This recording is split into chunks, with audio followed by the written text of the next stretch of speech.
പരിശുദ്ധ ദൈവമാതാവ് ജീവനോടെ പ്രത്യക്ഷപ്പെട്ട ഈ അൾത്താരയിൽ അമ്മയുടെ പ്രത്യക്ഷീകരണത്തിൻ്റെ സാക്ഷികളായിട്ട് നിൽക്കാൻ സാധിച്ചതിൽ കർത്താവായ യേശുവിനും അമ്മയുടെ മാധ്യസ്ഥനും ആയിരം നന്ദി അർപ്പിക്കുന്നു.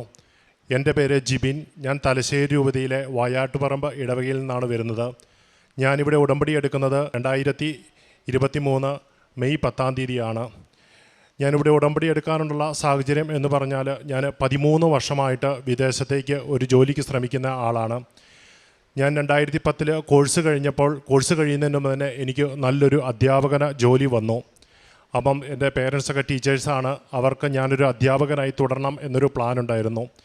പക്ഷേ എൻ്റെ മനസ്സിൽ അന്ന് എനിക്ക് ഒരു വിദേശത്ത് ഒരു കോഴ്സ് പോയി പഠിക്കണം, അവിടെ ജോലി ചെയ്യണം എന്നുള്ള ആഗ്രഹത്തിൽ ഉറച്ചു നിൽക്കുമായിരുന്നു. അവസാനം എൻ്റെ ആഗ്രഹത്തെ മാനിച്ച് എൻ്റെ വീട്ടുകാർ എനിക്ക് സപ്പോർട്ട് തന്ന് ഞാൻ IELTS പഠിച്ച് ഞാൻ കാനഡയ്ക്ക് അപ്ലൈ ചെയ്തു. അന്ന് കാനഡയ്ക്ക് പോകാമെന്ന് പറഞ്ഞാൽ വളരെ വിരളമായ ഒരു സംഭവമാണ്. കാരണം നമുക്കൊരു ബാങ്കിൽ നിന്ന് ലോൺ പോലും കിട്ടില്ല. പക്ഷേ എല്ലാ കാര്യങ്ങളും റെഡിയായി, കാനഡയ്ക്ക് പോകാനുള്ള ഇതെല്ലാം റെഡിയായി, കോഴ്സ് എടുത്ത് പോകാനുള്ള വിസയ്ക്ക് അപ്ലൈ ചെയ്തു. പക്ഷേ ലാസ്റ്റ് നിമിഷം വിസ റിജക്റ്റ് ആയിപ്പോയി. അപ്പോൾ അത് ഏജൻസിയുടെ ഭാഗത്ത് നിന്ന് പറ്റിയൊരു മിസ്റ്റേക്കാണ്. എന്നിരുന്നാലും അവരത് പറഞ്ഞിരുന്നില്ല. അവർ വീണ്ടും അപ്പീൽ കൊടുക്കാമെന്ന് പറഞ്ഞു കൊടുത്തു, വീണ്ടും തള്ളിപ്പോയി. അതിനുശേഷം 1.5 വർഷത്തിന് ശേഷം ഞാൻ വീണ്ടും വേറൊരു ഏജൻറ്റ് വഴി അപ്ലൈ ചെയ്തു. പക്ഷേ ആ ഏജൻറ്റ് എന്നെ പറ്റിച്ച് അന്ന് 6.5 ലക്ഷം രൂപയും കൊണ്ട് പോയി. പിന്നീട് ആ ഏജൻറ്റിനെ കുറിച്ച് ഒരു വിവരവും കിട്ടിയില്ല. എൻ്റെ കസിൻ ഉൾപ്പെടെയുള്ളവർ ഉൾപ്പെട്ടതായിരുന്നു. പക്ഷേ അവരെല്ലാവരും കൈമാറി. അതിനുശേഷം എൻ്റെ കല്യാണം നടന്നപ്പോഴും വൈഫ് പലപ്പോഴും IELTS കാര്യങ്ങളൊക്കെ എഴുതാൻ ശ്രമിച്ചെങ്കിലും പലപ്പോഴും മുടങ്ങിപ്പോകുന്ന അവസ്ഥയിലായി. അങ്ങനെ ഞങ്ങൾ നിലവിൽ ഞാൻ മാത്രം ഒരു ജോലിയിൽ തുടർന്നു. ഞങ്ങൾക്ക് കുട്ടികളുണ്ടായി. മുന്നോട്ട് ട്രൈ ചെയ്യാൻ പറ്റാത്തൊരു സാഹചര്യം വന്നു. 2019 ഞാൻ നിലവിൽ ഉണ്ടായിരുന്ന ജോലി രാജിവെച്ച് IELTS പഠിക്കാൻ വേണ്ടി തുടങ്ങി. അപ്രതീക്ഷിതമായി കൊറോണ വന്ന് അതും എനിക്ക് മുടങ്ങിപ്പോയി. അങ്ങനെ ഞങ്ങളുടെ ജീവിതം ഭയങ്കര സാമ്പത്തിക ബുദ്ധിമുട്ടുകളും, ഞങ്ങൾക്കൊരു നല്ല ജോലി കിട്ടിയിട്ട് അത് വേണ്ടെന്ന് വെച്ചിട്ടുള്ള എല്ലാവർക്കും ഞങ്ങളെ കുറ്റപ്പെടുത്താനും കാര്യങ്ങളൊക്കെ തുടങ്ങി. കാരണം ഞങ്ങൾ ആ ഒരു അവസ്ഥയിലോട്ട് തള്ളപ്പെട്ട് പോയിരുന്നു.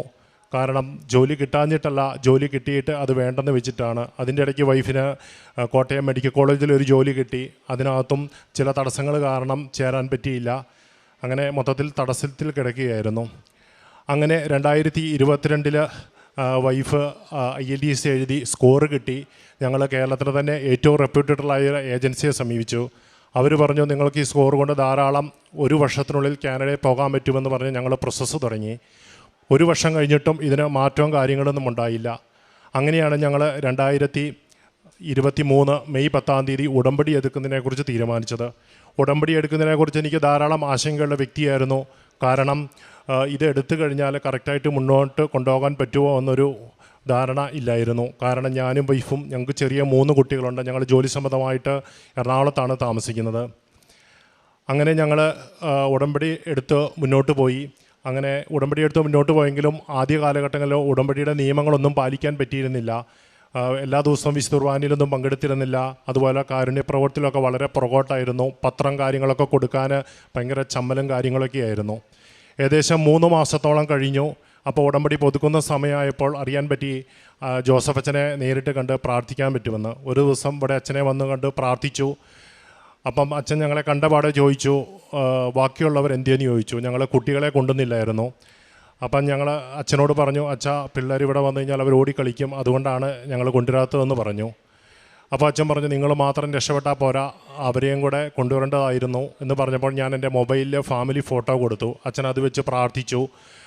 പ്രാർത്ഥന എല്ലാം കഴിഞ്ഞിട്ട് അച്ഛൻ പറഞ്ഞു, ശരി പൊക്കോളാൻ പറഞ്ഞു. അപ്പോൾ ബാക്കിയുള്ളവരെല്ലാം ഇറങ്ങിപ്പോയെങ്കിലും ഞങ്ങളിവിടെ നിന്നു. അപ്പോൾ അച്ഛൻ അവിടെ ഇരുന്ന് അച്ഛൻ എഴുന്നേറ്റ് വന്ന് ചോദിച്ചു, എന്താണെന്ന് ചോദിച്ചു. അപ്പോൾ അച്ഛൻ പറഞ്ഞു, ഞങ്ങൾ ചോദിച്ചു ഡേറ്റ് എന്തായെന്ന് ചോദിച്ചു. അപ്പോൾ അച്ഛൻ പറഞ്ഞു, തോളയിൽ വൈഫിൻ്റെ കവിളെ തട്ടിയിട്ട് പറഞ്ഞു, പൊക്കോ ശരിയായിക്കോളൂ എന്ന് പറഞ്ഞു. ഞങ്ങൾ മുന്നോട്ട് പോയെങ്കിലും അതിനകത്ത് യാതൊരു മാറ്റവും സംഭവിക്കുന്നില്ലായിരുന്നു. അപ്പോൾ ഞാൻ വൈഫിന് അന്നേരത്തേക്ക് ഉടമ്പടിയിലുള്ള വിശ്വാസം നഷ്ടപ്പെട്ടു. വൈഫ് പറഞ്ഞു, ഈ ഉടമ്പടി എടുത്തിട്ട് പ്രത്യേകിച്ച് കാര്യങ്ങളൊന്നുമില്ല എന്ന് പറഞ്ഞ് വിശ്വാസത്തിൽ നിന്ന് പുറകോട്ട് പോകാൻ തുടങ്ങി.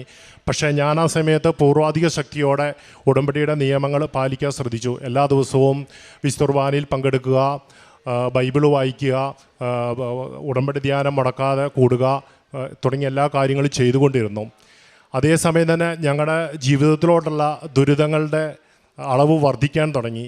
ഞാൻ എന്ന് എല്ലാ മാസവും ഞാൻ ഇവിടെ വന്ന് പത്രം മേടിച്ചുകൊണ്ട് പോകും. ഞാൻ എന്ന് കൃപാസനത്തിൽ വന്നാൽ അന്ന് വീട്ടിൽ എന്തെങ്കിലും പ്രശ്നങ്ങൾ സംഭവിക്കുന്ന രീതിയിലോട്ട് വരാൻ തുടങ്ങി. വണ്ടി ഉണ്ടെങ്കിൽ അത് സ്റ്റാർട്ടായില്ല, വൈഫിൻ്റെ കാലിൽ വളരെ പൊള്ളലേറ്റു, കാര്യങ്ങളൊക്കെ പോയി. പക്ഷേ ഞാൻ ഉടമ്പറയിൽ ഉറച്ചു നിന്നു.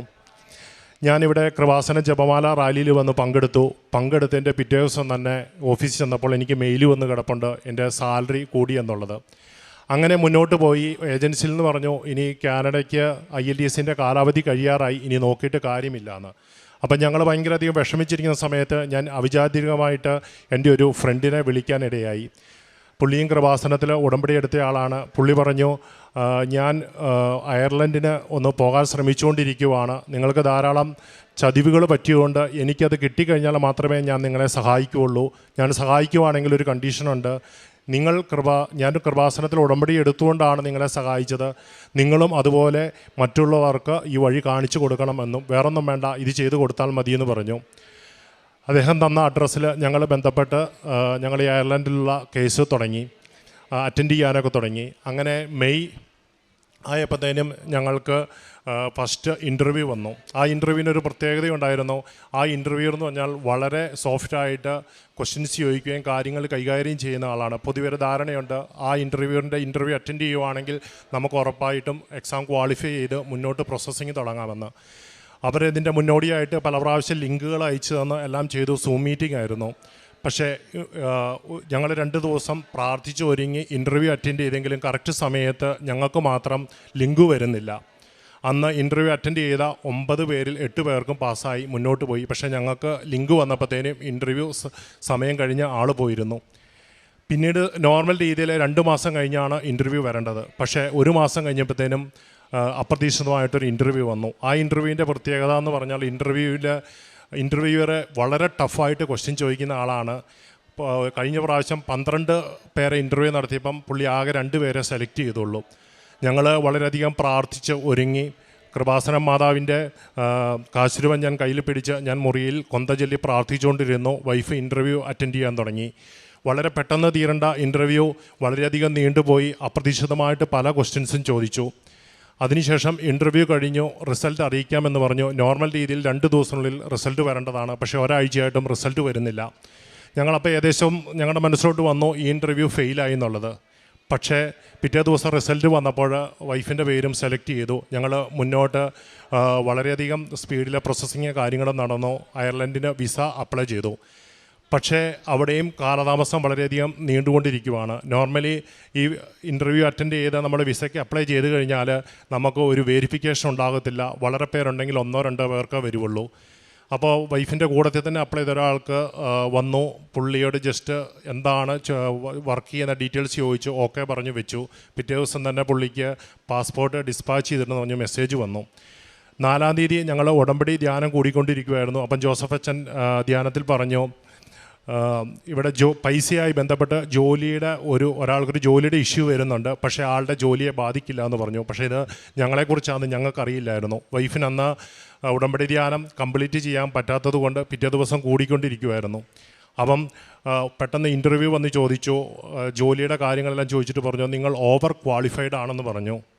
അതിനുശേഷം അവർ ചോദിച്ചു നിങ്ങൾക്ക് ആരെങ്കിലും പൈസ കാര്യങ്ങൾ കൊടുത്തോ എന്ന് ചോദിച്ചപ്പോൾ നമ്മൾ ഇതുമായിട്ട് ബന്ധപ്പെട്ട് നമ്മുടെ വർക്ക് പെർമിറ്റും മറ്റും പൈസ കൊടുത്തിരുന്നു. പക്ഷേ വൈഫിന് അതിനെക്കുറിച്ച് ധാരണയില്ല. വൈഫ് പറഞ്ഞു ഞങ്ങൾ പൈസ കൊടുത്തിട്ടുണ്ട് എന്ന് പറഞ്ഞു.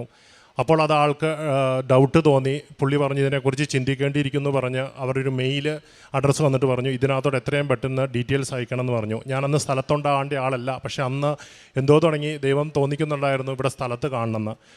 ഞങ്ങളത് പലരോടും വിളിച്ച് ചോദിച്ചു. അപ്പോൾ ആരും ഇങ്ങനൊരു ക്വസ്റ്റ്യൻ ഇതുവരെയും ചോദിച്ചായിട്ട് അറിയില്ല. ഇത് നമ്മളെ കൊണ്ടുപോകാൻ സഹായിക്കുന്ന ആൾക്കൊന്നും അറിയില്ല. അപ്പം നമ്മൾ അവസാനം ആളോട് ചോദിച്ച് നമ്മൾ ഗൂഗിൾ പേ ചെയ്ത് വർക്ക് പെർമിറ്റിന് കൊടുത്ത റീഫണ്ടബിൾ ആയിട്ടുള്ള പൈസയുടെ ഇത് അയച്ചു കൊടുത്തു. അപ്പം നമ്മൾ വീണ്ടും ഒരു വിളി പ്രതീക്ഷിക്കുന്നില്ല. 2 മണിക്കൂറിനുള്ളിൽ അടുത്ത ആൾ വീണ്ടും എംബസിയിൽ നിന്ന് വിളിച്ചിട്ട് ചോദിച്ചു നിങ്ങൾ ഈ പറഞ്ഞ കാര്യത്തിൽ ഉറച്ചു നിൽക്കുന്നോ, നിങ്ങൾ ഈ പൈസയെ കൊടുത്തിട്ടുള്ളോ എന്ന് ചോദിച്ചു. ഞങ്ങൾ പറഞ്ഞു ഈ പൈസയെ കൊടുത്തിട്ടുള്ളൂ എന്ന് പറഞ്ഞു. ഓക്കെ, നിങ്ങൾക്ക് നിങ്ങളുടെ വിസയുടെ കാര്യത്തിൽ ഇപ്പോൾ തീരുമാനമെടുക്കാൻ പോകാമെന്ന് പറഞ്ഞു. അപ്പോൾ നമ്മൾ ചോദിക്കുമ്പോൾ എല്ലാവരും പറയുന്നത് ഇതൊരു റീസൺ അല്ല, റീസണിൻ്റെ പേരിൽ ഇത് തള്ളിപ്പോകാൻ ചാൻസ് ഇല്ല എന്ന് പറഞ്ഞു. അങ്ങനെ നമ്മൾ കോൾ അറ്റൻഡ് ചെയ്തു. ഞങ്ങൾ ഭയങ്കര ടെൻഷനിലായിരുന്നു. ഈ സംഭവങ്ങൾ നടക്കുന്ന 3-4 മണിക്കൂറിനുള്ളിൽ ഞങ്ങൾ കൊന്ത ചെല്ലുകയും പ്രത്യക്ഷീകരണ പ്രാർത്ഥന ചെല്ലുകയും ഉടമ്പടി ഉപവാസം എടുക്കുകയും കാര്യങ്ങളും എല്ലാം ചെയ്തു. അപ്പോൾ നമ്മൾ ബൈബിൾ തുടങ്ങി പ്രാർത്ഥിച്ച് ബൈബിൾ തുറന്നപ്പോൾ ദാവീദിൻ്റെ വിജയഗീതങ്ങളാണ് വന്നത്. അപ്പം ഞാൻ വൈഫിനോട് പറഞ്ഞു ഇത് യാതൊരു കാരണവശാലും ബാധിക്കില്ല എന്ന് പറഞ്ഞു. പിറ്റേ ദിവസം നമുക്ക് മെസ്സേജ് വന്നു, നിങ്ങളുടെ വിസ ഡിസ്പാച്ച് ചെയ്തിട്ടുണ്ടെന്ന് പറഞ്ഞ്. അത് കിട്ടിക്കഴിഞ്ഞാൽ മാത്രമേ അറിയാൻ മാർഗ്ഗമുള്ളൂ. പക്ഷേ നമ്മുടെ ഒരു ഫ്രണ്ട് സൈറ്റിൽ ചെക്ക് ചെയ്ത് നോക്കി കഴിഞ്ഞപ്പോൾ മനസ്സിലായി അപ്രൂവ്ഡ് ആണെന്നുള്ള കാര്യം പറഞ്ഞു. അപ്പോൾ ആളുകൾ നമ്മളെ ബന്ധപ്പെട്ടിട്ട് പറഞ്ഞു, നിങ്ങളെ ഇന്നലെ ആശ്വസിപ്പിക്കാൻ വേണ്ടി പറഞ്ഞതാണ്, ഇത് ഒരു കാരണവശാലും ഇങ്ങനെയുള്ള കേസുകളിൽ വിസ നമുക്ക് അനുവദിച്ച് കിട്ടില്ല എന്ന് പറഞ്ഞു. അപ്പം മാതാവിൻ്റെ മധ്യസ്ഥ പ്രകാരം ദൈവത്തിൻ്റെ ഒരു പ്രത്യേക ഇടപെടൽ ഉള്ളതുകൊണ്ട് മാത്രമാണ് കിട്ടിയത്. ഇതിന് ശേഷവും ആളുകൾ പ്രിപ്പയർ ചെയ്യുന്നെങ്കിൽ ഇങ്ങനത്തെ ഒരു ക്വസ്റ്റ്യൻ ചോദിച്ചിരുന്നില്ല. ഒരിടയ്ക്ക് ഞാൻ പറഞ്ഞിരുന്നു വൈഫ് ഉടമ്പടിയിലുള്ള വിശ്വാസം നഷ്ടപ്പെട്ടു എന്ന് പറഞ്ഞു.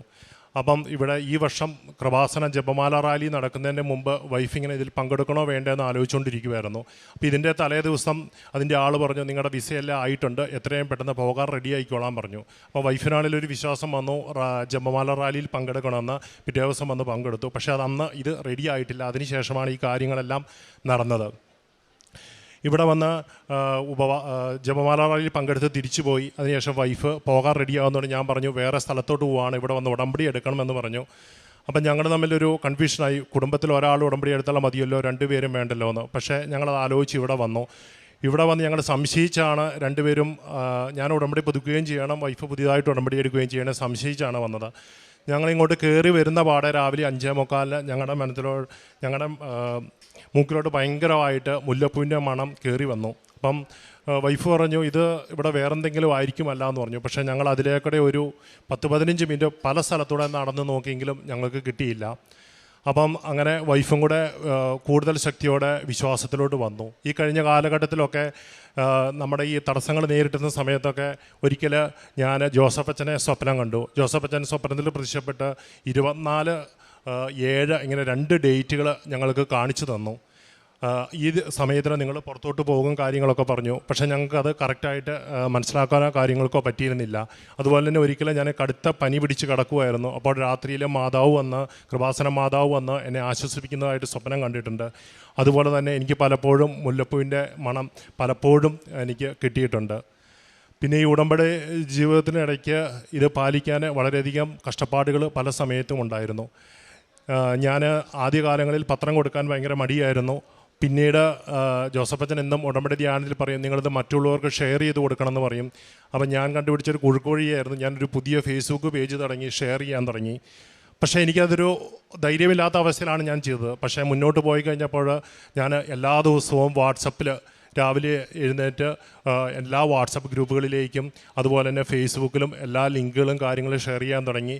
പത്രങ്ങൾ കൂടുതൽ ആത്മാർത്ഥതയോടെ കൊടുക്കാനും കാര്യങ്ങളെല്ലാം തുടങ്ങി. അതോടൊപ്പം തന്നെ പ്രേക്ഷിത പ്രവർത്തനങ്ങളെന്ന് പറഞ്ഞാൽ ഞാൻ ആദ്യകാലങ്ങളിൽ ഗവൺമെൻറ് ഹോസ്പിറ്റലുകളിലും കാര്യങ്ങളിലൊക്കെ ഫുഡ് കാര്യങ്ങളൊക്കെ കൊണ്ടു കൊടുക്കുമായിരുന്നു. അപ്പം നിലവിൽ അവിടെ ഗവൺമെൻറ് ഹോസ്പിറ്റലുകളിൽ ഫുഡ് കൊടുക്കാൻ നമുക്ക് പെർമിഷനില്ല, സംഘടന വഴിയേ കൊടുക്കാൻ പറ്റുള്ളൂ. ഞങ്ങളപ്പോൾ അവിടുത്തെ സെക്യൂരിറ്റി ചേട്ടൻ ഞങ്ങളെ ഹെൽപ്പ് ചെയ്തിട്ട് ആവശ്യപ്പെട്ടവർക്ക് കൊടുക്കുമായിരുന്നു. പിന്നെ അദ്ദേഹം തന്നെ പറഞ്ഞു ധാരാളം ഇവിടെ ഫുഡ് വരുന്നുണ്ട്, നിങ്ങൾ കൊടുക്കുന്ന ഫുഡൊക്കെ വേസ്റ്റ് ആക്കുക എന്ന അവസ്ഥയാണെന്ന് പറഞ്ഞു. അപ്പോൾ നമ്മളത് നിർത്തി. ഓരോ മാസവും ഞാൻ പ്രേക്ഷിത പ്രവർത്തനത്തിനായിട്ട് പൈസ കാര്യങ്ങളൊക്കെ മാറ്റി വെക്കാറുണ്ട്. അത് കൂടുതൽ അർഹതപ്പെട്ട ആളുകളെ കണ്ടു കഴിയുമ്പോൾ അവർക്ക് കൊടുക്കുക കാര്യങ്ങൾ ആണ് ചെയ്തത്. അതുപോലെ തന്നെ ജീവിതത്തിൽ ഞാൻ ഉറച്ച് വിശ്വസിക്കുന്നു ഈ 13 വർഷം നോക്കിയിട്ട് നടക്കാത്ത കാര്യങ്ങൾ ഇവിടെ ഉടമ്പടി എടുത്തുകൊണ്ട് മാത്രമാണ് നടന്നത്. അതുപോലെ തന്നെ ഒരിടയ്ക്ക് ഞാൻ ഉടമ്പടി 3 തവണ പുതുക്കി. 4ാം തവണ പുതുക്കി കഴിയുമ്പോൾ നമുക്ക് സിൽവർ ഉടമ്പടിയിലേക്ക് കിടക്കണം. അപ്പം ജോസഫച്ചന് എപ്പോഴും പറയുന്നൊരു കാര്യമുണ്ട്, ഇവിടെ യോഗ്യതയില്ലാത്ത പലരും ആണ് വന്നെടുക്കുന്നതെന്ന്. അപ്പോൾ എനിക്കും മനസ്സിലൊരു പേടിയുണ്ടായിരുന്നു, എനിക്കതിനുള്ള യോഗ്യതയില്ല, പക്ഷേ ഉടമ്പടി പുതുക്കാതിരിക്കാനും വയ്യ. അങ്ങനെ ഒരു ദിവസം ഞാൻ എൻ്റെ വീട്ടിലോട്ട് പോകുന്ന വഴിക്ക് ഉടമ്പടിയുടെ പത്രവും മെഴുകുതിരി എല്ലാം എടുത്ത് വണ്ടിയെ വെച്ചു. വീട്ടിൽ ചെന്ന് കഴിഞ്ഞപ്പോൾ ഈ പത്രം കാണാനില്ല. അപ്പോൾ എനിക്ക് മുന്നോട്ട് ഇത് ഒരു കാരണവശാലും പുതുക്കാൻ പറ്റില്ല. അപ്പം ഞാൻ 1-2 ആഴ്ച വെയിറ്റ് ചെയ്ത് ഞാൻ മാതാവിനോട് പറഞ്ഞു ഞാൻ നന്നായിട്ട് ഒന്ന് ഒരുങ്ങാൻ പോവാണ്, ഒരുങ്ങിയിട്ട് ശേഷം മാത്രമേ ഉടമ്പടി എടുക്കാൻ പറ്റുള്ളൂ എന്ന് പറഞ്ഞു. അതിനുശേഷം ഞാനിവിടെ വന്ന് ഉടമ്പടി എടുത്ത് പോയി. ഉടമ്പടി എടുത്ത് 2 ആഴ്ച കഴിഞ്ഞപ്പോൾ എനിക്ക് ആ ഡാഷ്ബോർഡിൽ നിന്ന് തന്നെ ആ ഉടമ്പടി പേപ്പർ കിട്ടി. കാരണം അത് ഉള്ളിലോട്ട് കയറി കിടക്കുമായിരുന്നു. അപ്പം എനിക്ക് 2ാമത് ഉടമ്പടി എടുത്തതോടുകൂടി എനിക്ക് കൂടുതൽ വിശ്വാസത്തോടെ ഉടമ്പടിയിൽ ഉറച്ചു നിൽക്കാൻ സാധിച്ചു. അങ്ങനെ ജീവിതത്തിൽ ഞാനിപ്പോൾ ധാരാളം ആളുകളെ കൃപാസന മാതാവിൻ്റെ മധ്യസ്ഥ ശക്തിയെക്കുറിച്ച് പറഞ്ഞു കൊടുക്കാറുണ്ട്. ജീവിതത്തിൽ ഏത് പ്രതിസന്ധി ഘട്ടങ്ങളിലും കൃപാസന മാതാവ് നമ്മുടെയോട് കൂടിയുണ്ട്. അതുപോലെ തന്നെ ഇപ്പോൾ ഡെയിലി ബ്രെഡ് എന്ന് പറഞ്ഞ പ്രാർത്ഥനയുണ്ട്. ഞാനത് രാവിലെ കറക്റ്റ് സമയത്ത് തന്നെ കൂടി ഫാമിലി ഗ്രൂപ്പുകളിലേക്കും ഫേസ്ബുക്കിലേക്കും ഷെയർ ചെയ്തതിന് ശേഷമേ മറ്റു കാര്യങ്ങൾക്കൊക്കെ ഞാൻ പോകാറുള്ളൂ.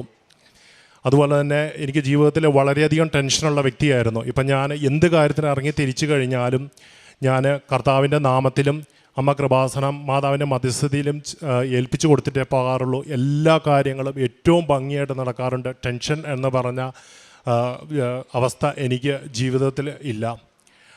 അതുപോലെ തന്നെ ജീവിതത്തിൽ അവിചാരിതമായിട്ട് വരുന്ന എല്ലാ പ്രതിസന്ധികളിലും വരുമ്പോൾ ഞാൻ ടെൻഷൻ അടിക്കുന്നതിന് പകരം ഒരു കൊന്ത ചൊല്ലി തീർക്കുവാണ്. അതും ജീവിതത്തിൽ എനിക്ക് ധാരാളം അനുഗ്രഹങ്ങൾ തന്നിട്ടുണ്ട്.